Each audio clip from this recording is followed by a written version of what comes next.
Today I'd like to talk about a new apostolic exhortation that Pope Francis has issued on October 4th of 2023. It was issued at the Basilica of St. John Lateran, which is the really official church of the Pope, even more so than St. Peter's Basilica. And it was in the 11th year of his pontificate. As an apostolic exhortation, it is not on the same level as an encyclical letter, which is usually a larger, more formal letter, but it is something that expresses the mind of the Pope about a particular topic, and it is a very familiar way of Pope Francis expressing his feelings. It is addressed to all people of goodwill, which is a little bit unusual in terms of some papal writings, although it is particularly the style of Pope Francis that he likes to be inclusive and reach out to all people of goodwill. And it is on the climate crisis. It's 8 years since Laudate Si, and he is quite honest. He says, our response has not been adequate. We are facing a drama that harms us all. He points it out as an example of structural sin. That it is a sin that is so woven into the way we live our lives, our institutions, that it is hard for us sometimes to discern it as sin. Another example of structural sin, of course, would be racism. Some of these things are just so much part of our everyday living and things that we do all the time that we don't even sometimes realize that we're involved with this type of sin. Extreme phenomena, the Pope says, are increasingly frequent and intense. We have heat waves, the melting of the ice caps in Greenland and a large part of Antarctica. These are sort of physical things that you really can't deny. These are things that are happening. A lot of times people like to deny the climate crisis, say you're speaking too much about this, you're overreaching, you're overly dramatic. But when you have ice caps melting and when you have all these heat waves, when you have a large part of Antarctica melting, something's up here. Resistance. People will say, well, warming and cooling have always happened. And there's sometimes we get extreme cold as well. So don't worry about it. Don't make too big a thing about it. And a lot of times we see that responsibility for this is placed on the poor. They have too many children and they're consuming too many resources, and these poor people, they should stop having children, and this is not good, and we can't have as many people as we have on the planet now. The role of the richer countries is not always looked at and appreciated. Many times the richer countries don't want to look at their role, quite obviously. Things are going well for them. There's prosperity. The economy is fairly good. We don't want to be involved with this climate crisis. We sometimes also raise the issue of, well, we're going to try to curb pollution, but does that mean then there's going to be less jobs? There'll be more regulations. Businesses can't expand as much. They have to lay off employees. This is not going to be good. But what the Pope points out very cogently is, well, there will be the loss of jobs in certain areas, but also to generate the new type of energy that is necessary. There will be creation of jobs in new areas.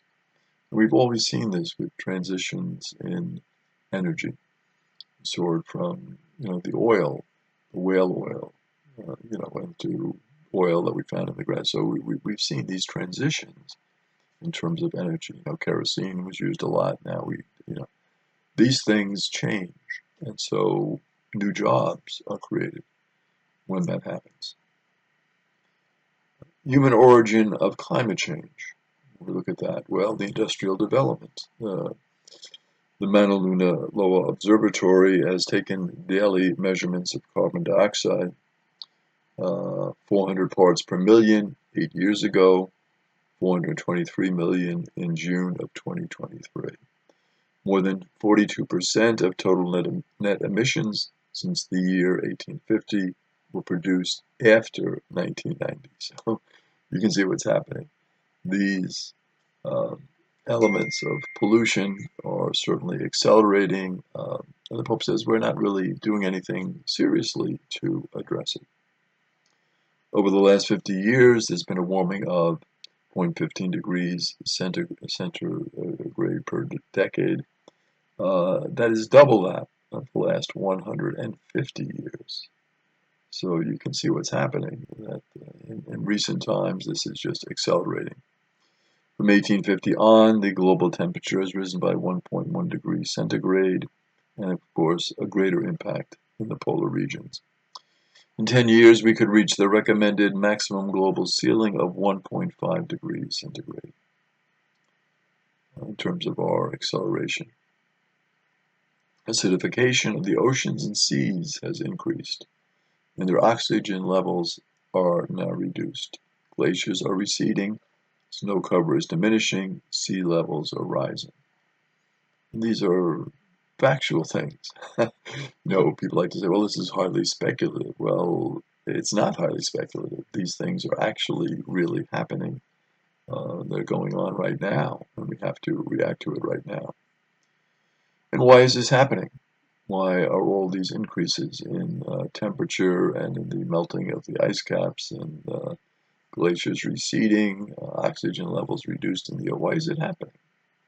Greenhouse gases have been increased. Some effects of the climate change are irreversible.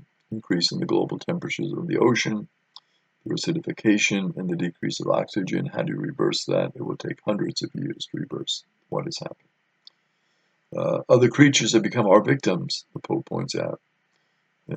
Decrease in the continental ice sheets. Again, these are measurable, observable phenomena. Who is responsible for this? Well, everything is interconnected. No one is saved alone. The Pope points out all of us have to work together to solve this problem. And he talks about what we call the technocratic paradigm. And the technocratic paradigm is, we have these new technologies. Growth will be infinite. Growth will be unlimited. Economists want more growth. Financiers want more growth. Experts indicate more growth. And the growth will come through this great technology. Now we'll have artificial intelligence. Things will just expand and they will be wonderful and we won't have to worry about our climate. And in artificial intelligence, of course, the technocratic paradigm monstrously feeds upon itself. So you have technology feeding upon technology, and certainly there are good things that can come from artificial intelligence and have come from artificial intelligence. The Pope is not denying that, but is saying if we fully embrace this technocratic paradigm, what could happen? And we have to be very careful about that. And it comes down to a question of power controlled by a very small group. We look at the world from within.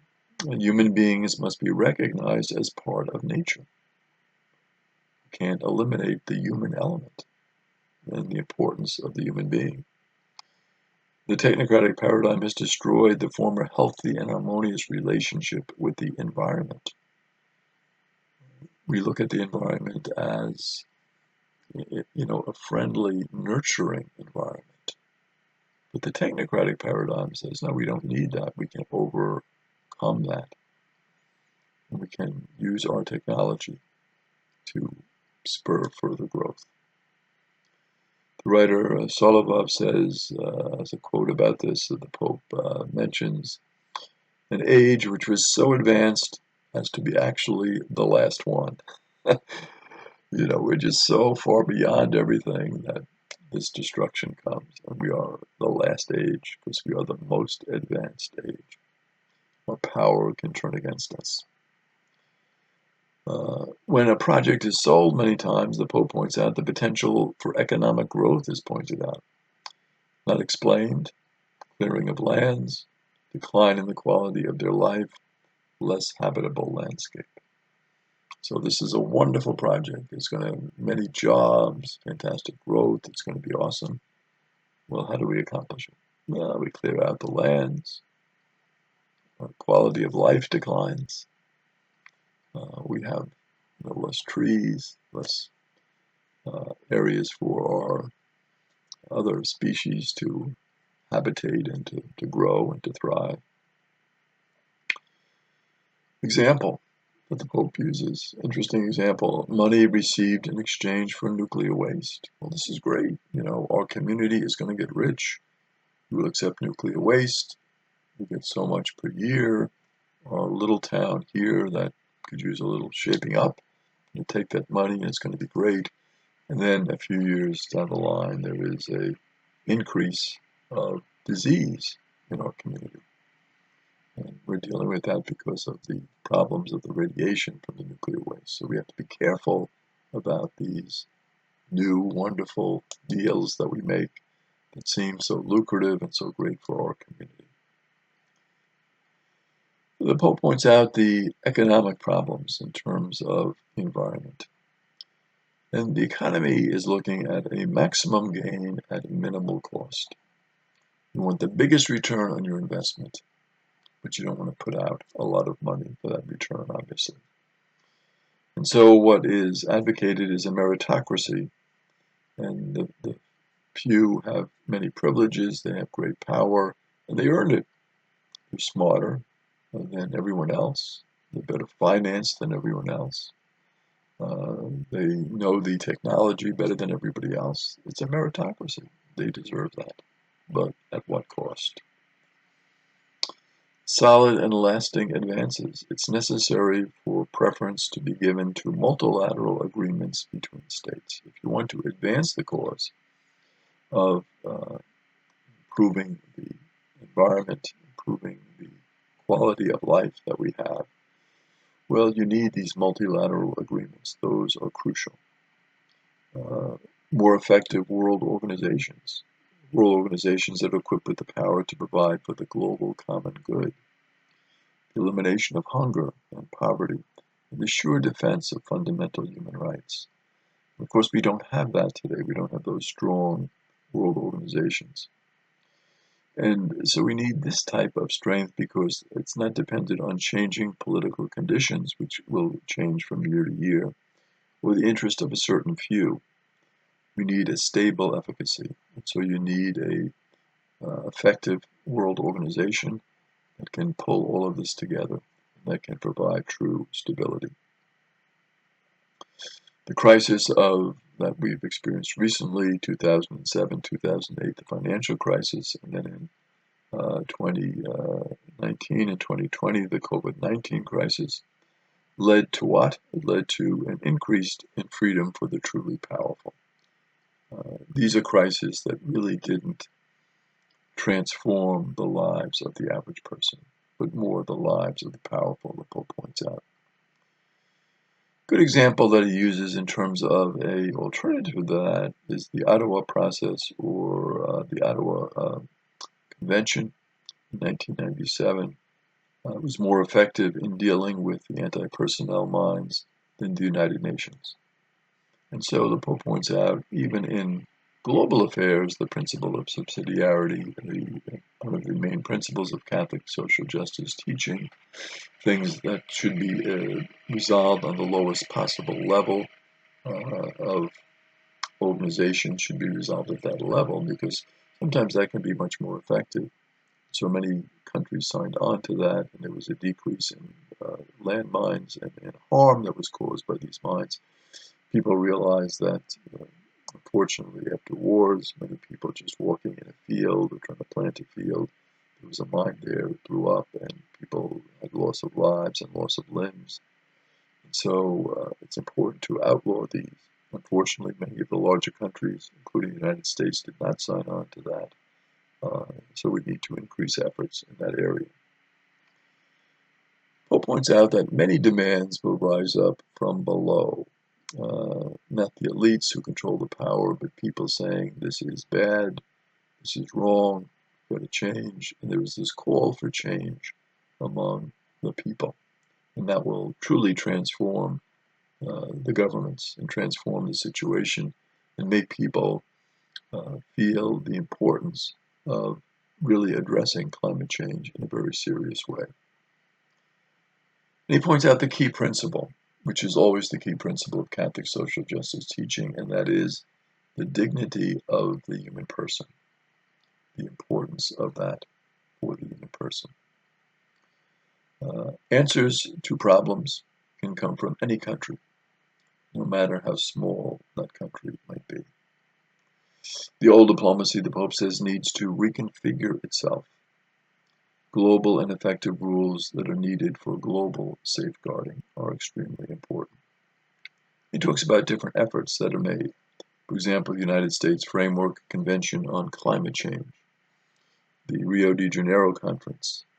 It was held in 1992, ratified in 1994, established what we call the Conference of the Parties, or the COP. Very important to bring people together, and so that was established in Rio de Janeiro. But there were many failures as well as successes. A big failure was Copenhagen in 2009. More of a success was COP3, Kyoto in 1997. Protocol, though, was not met by 2012. That took effect in 2005. And one of the things that it did that was very kind of groundbreaking was it provided for funds to help cover the costs of measures for developing countries. So what about these developing countries that didn't have the resources? How are they going to achieve these goals of reducing their greenhouse gas emissions? Well, the Kyoto Protocol called for that, called for assistance for those countries to help cover those costs. Also, the principle then was talked about, well, what about the richer countries paying for damage done in the developing countries? So that became an important issue. These richer countries are doing the pollution. Shouldn't they help pay for those developing countries? COP21 in Paris in 2015 took effect on November 4th, 2016. The problem was there were no provisions for sanctions when commitments are not fulfilled. So it was very nice, all these commitments. My country will reduce greenhouse gas emissions by this much, and my country, wonderful, sounded great on paper. But what happens when you don't fulfill that commitment? Are there any sanctions involved to motivate you to fulfill the commitment? The Paris objective that was set out in 2016 was to keep the increase of the average global temperatures to under 2 degrees centigrade with respect to pre-industrial levels, and to decrease them to 1.5 degrees centigrade. But what was needed? The concrete procedures for monitoring this to make sure it was happening. COP25 in Madrid in 2019 was very disappointing. COP26 in Glasgow in 2021 tried to relaunch the Paris agreements, which had been put on hold because of the pandemic. COP27 in Sharm el-Sheikh in 2022, well, that was kind of waylaid by the Ukrainian crisis. Combustible fuels still provide 80% of the world's energy. Their use is increasing rather than decreasing. So what's going to happen is just more greenhouse gases will be put into the atmosphere. It will cause more global warming, more ice melting, more sea level rising. So the Pope says, we're going absolutely in the wrong direction. No practical application of these principles. Countries place their national interests above the global common good. So what's basically happening, the Pope says, is, my country comes first, my economy comes first.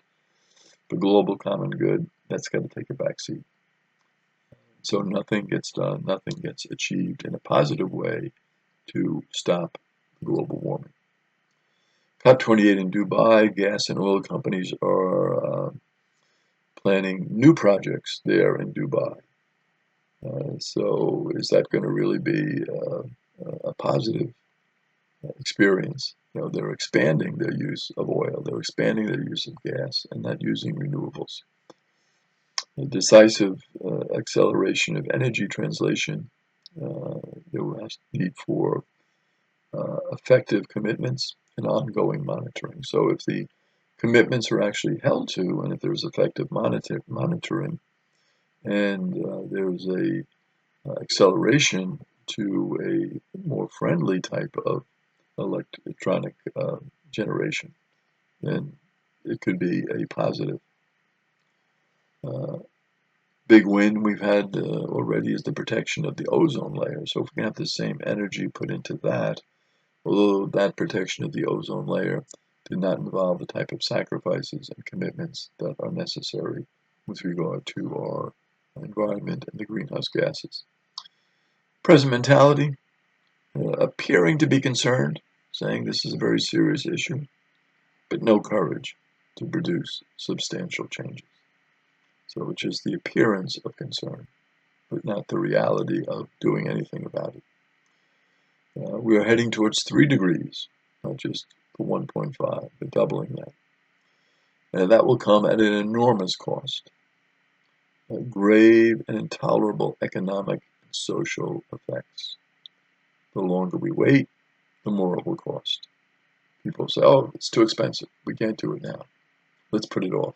When we put it off, the cost doubles or triples. So we have to tackle it now, and it will be costly. There's no question about it. And it will be difficult. It will involve a big transition. But it will be something that will be helpful for the future. To suppose that all problems in the future will be able to be solved by new technical interventions is a form of what the Pope calls homicidal pragmatism. He compares it to pushing a snowball down a hill. The technology that is coming along, that's going to solve all our problems. We can't wait for that. We have to take action now, the Pope says. And of course, there is the problem of derision. Now, these are just radicals who are calling about this. But what is the reality? The reality is every family ought to realize that the future of their children is at stake. This is not just an issue for radicals. It's an issue for all of us. We tend to deride them and say that they're tree huggers and they're extremists. No. The reality is we have a serious problem. This is happening. How are we going to handle it? We need to take action now. The forms of energy must meet 3 conditions. They must be efficient, obligatory, and readily monitored. So this is the crucial path forward. The energy's got to be efficient. It's got to be producing energy in a way that's going to be very effective for people. It must be obligatory. We can't leave certain countries out, certain areas out. It has to be for all. And finally, it's got to be readily monitored. It's something that we can judge and see that it's truly happening. We can keep track of it. This is very important for the future. And so this leads, the Pope would say, to a new process. It must be drastic, it must be intense, and it must count on the commitment of all. International politics has to recover its credibility. It's lost its credibility by the fact that it's not able to inculcate these norms, to monitor these norms, to promote these norms, and to make sure that these commitments by these different countries are being kept. So people say, well, international politics, what good is it? The goal is to reduce significantly carbon dioxide levels to prevent even greater evils. So unless we reduce those carbon dioxide levels, the evil is just going, and the destruction is just going to keep on incurring, and it will increase rather than decrease. What is the main obstacle to this? The Pope is very accurate. He says the main obstacle, the short-term interest of certain countries, and also the short-term interest of certain businesses. And these are huge obstacles. People will say, oh, yes, it's a wonderful thing, but I have to produce more oil. I have to produce more gas. They're really not taking it seriously and pursuing it. And that is the main obstacle. And the Pope says, well, what will we be remembered for? if we keep on the same course that we're on. It says what our generation will be remembered for is an inability to take action when it was urgent and necessary to do so. That we have left the earth damaged. So we have this call. Will we take action now, or we just kind of mouth the words and not take any action? We have responsibility, the Pope points out, for God's earth, to protect human beings. Human beings are endowed with intelligence, and we have to respect the laws of nature and the delicate equilibrium that exists between the creatures of this world. There's this precious equilibrium, and it must be respected. And once we destroy that equilibrium, we are going to destroy habitats. We're going to overwhelm cities, particularly in low-lying areas. And we're going to have enormous health problems for the people in our world. Species are disappearing, the Pope says. And he points out the example of Jesus. Jesus, who stopped to contemplate the beauty that was sown by his Father. Many times in his ministry we see this. We see him talking about the flowers. We see him preaching by the sea. We see him going up mountains. We see him taking time in prayer. Jesus took time to look at the beauty that the Father had given to us, to contemplate and to celebrate that beauty. So this is our call, in following the example of Jesus, to continue to make sure that our church, our earth, thrives, and that the beauty that surrounds us continues to surround us for our children and our grandchildren. The world sings of an infinite love. How can we fail to care for it? So all around us we see this infinite love. Shouldn't we care for that love, preserve that love, and help that love to thrive? All of us are linked by unseen bonds, form a universal family. And this leads to a sacred respect because we are all part of this family together. And so we want to make sure that our family does well, that our earth thrives, and that all species are respected. How do we think of ourselves? Pope poses that question. How do we think of ourselves? As human beings, are we autonomous? Are we omnipotent? Are we limitless? Or do we think of ourselves with humility in terms of our relationship with our God? There are no lasting changes without cultural changes. So this is the difficulty, the necessity of embracing those cultural changes. We need to mature our lifestyles.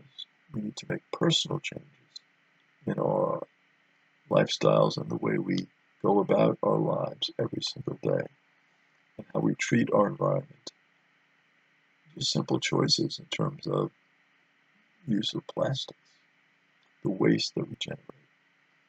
All of these are significant issues that lead to degradation of our environment.